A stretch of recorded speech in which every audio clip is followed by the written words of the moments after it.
ఒకసారి మత్తయి సువార్త మీరంతా ఒకసారి క్రిస్టియన్ కల్చర్ వ్యూలోకి తెచ్చుకోండి, ఇవన్నీ మీకు కళ్ళ ముందుకు వస్తాయి. మత్తయి సువార్త 6వ అధ్యాయం, మొదటి 2 వచనాలు చూడండి. మత్తయి సువార్త 6వ అధ్యాయం మొదటి 2 వచనాలు. మనుషులకు కనబడవలనని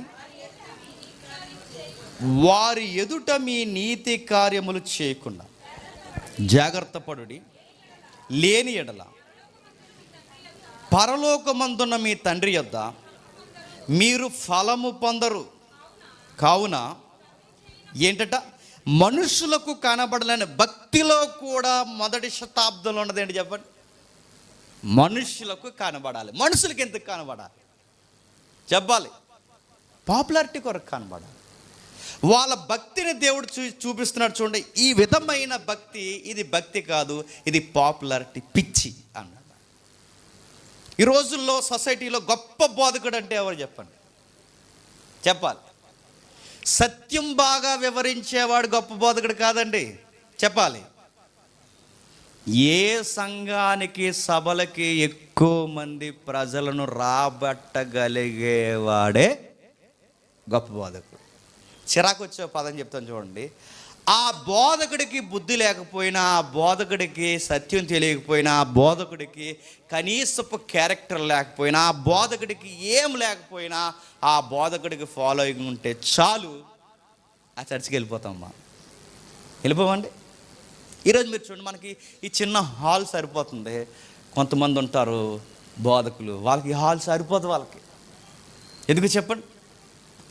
అతను బుద్ధి లేనుడని, క్యారెక్టర్ లేనుడని, అబద్ధికుడని, దొంగని అన్నీ తెలిసిన అతని వెనకాల అతని యొక్క మినిస్ట్రీని ఎందుకు పబ్లిక్ ఫాలో అవుతుందంటే చెప్పండి, అందరూ అక్కడికి వెళ్తున్నారు. చెప్పండి, మేము కూడా. అంటే వీళ్ళ కొలత ఏంటి చెప్పండి? ప్రజలను బట్టే ప్రజలు ఉంటారు, ప్రజల యొక్క కొలతలను బట్టే ప్రజలు ఉంటారు. దీన్ని ఒక ఎవాంజలిస్ట్ ఏమంటాడంటే, వివేకం లేని వారు ఉద్రేగానికి గురైన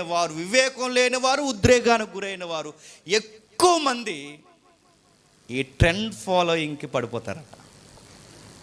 వివేకం లేని వారే ఉద్రేగానికి, అంటే వీళ్ళు ఏం చూస్తుంటే జనాలు ఎక్కువ. ఎప్పుడైనా మీరు చూసారా, అరే సత్యం కాదురా, మీరు ఎందుకురా ఇలాగా, సత్యం ఇదిరా అని చెప్పండి. సత్యం కాకపోతే అంతమంది వెళ్తారా అంటాడు. అంటే వీడు కొలత ఏంటి చెప్పండి? ఆడు కొలత సత్యం కాదు. సత్యానికి గీటురాయి సత్యం అన్నాడు బోధకుడు. సత్యానికి గీటురాయి సత్యము కాదట. మరి సత్యానికి గీటురాయి ఎవరిని పెడుతున్నాడు చెప్పండి? మనుషులను పెడుతున్నారు. అబద్ధాలు నిన్న మొన్న సోషల్ మీడియాలో తిరుగుతుంది. ఇప్పుడు ప్రజెంట్ కొంతమంది వ్యతిరేకిస్తున్నారు ఈ స్వస్థతల బోధల మీద జరుగుతున్న మాయలన్నీ. ఎన్ని కాదు, స్వస్థతలు లేవని అనట్లేదు, స్వస్థతలు ఉన్నాయి, స్వస్థతలు జరుగుతాయి, స్వస్థతలు దేవుడు చేస్తాడు. కానీ ఇలాంటి డయాస్ పబ్లిసిటీ దేవుడు చేయమని చెప్పడు.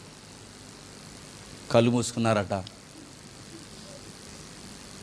రెడ్ సునీ వేసుకుంది, కర్లింగ్ ఎయిర్ వస్తుంది అన్నారా? ఓ తిక్కలది, బుర్రలేనిది, వివేకం లేనిది, ఉద్రేకపూర్వకమైంది. ఎంత చెప్పాం కదా టైలింగ్, వివేకం లేనిది ఉద్రేకపూర్వకమైంది. ఆయన ఏదో రెడ్ సునీ అన్నాడు గాల్లో, నేనే రెడ్ సునీ అనుకుని ఏదికి మీదకి ఎక్కేసింది. చూసారా మీరు సోషల్ మీడియా జరిగిన గొడవ? ఏదికి మీదకి ఎక్కింది, చెప్పాడు, వచ్చిన వెంటనే నిలబెట్టాడు. ఆవిడని ఇలా అన్నాడు. ఆ పాపను పెళ్ళగలదు అమ్మాయికి. ఆ అమ్మాయిని ఏమనంటే, బిడ్డ నువ్వు ఒక ప్రేమ అనే మాయలో పడి తిరుగుతున్నావు కదంటే అందే.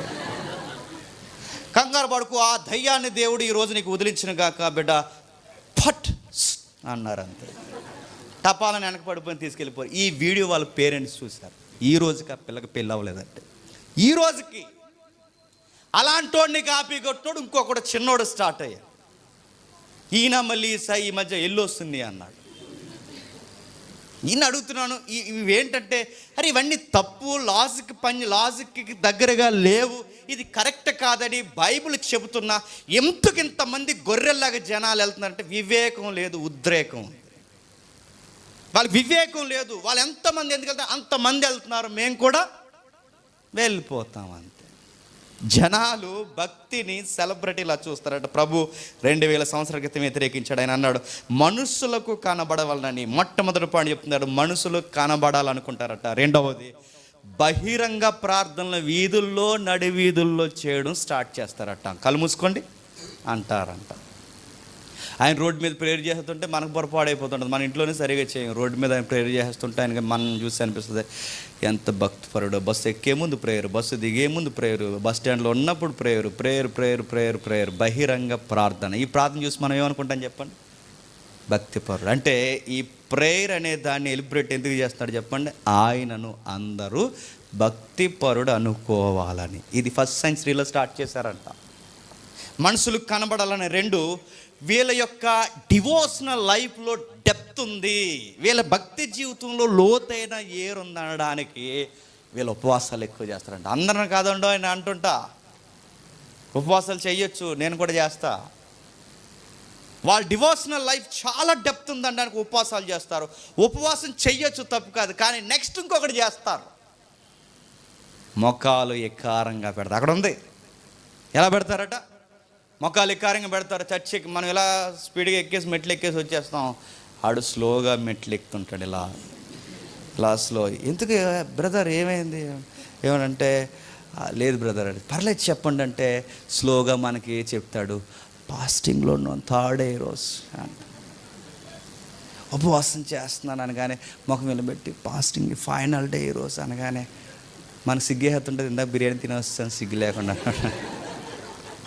మనకు సిగ్గేస్తుంటే ఉపవాసం చూసి. అడుగుతున్నాను, నిజంగా ఉపవాసం చేస్తే దేవుడు చూపించమన్నాడా? కానీ ట్రెండ్ ఏంటో తెలుసా? ఉపవాస కూడికలను ఫ్లెక్స్ చేస్తున్నారు. ఇది ఉపవాసం అని చెప్పండి. ఉపవాసం చేస్తున్నాను, ముఖం ఎకారంగా ఆడుతుంది, ఇది ఉపవాసం అని చెప్పండి. ఇవన్నీ ఎందుకు చేస్తారంటే మనుషులకు కనబడాలని.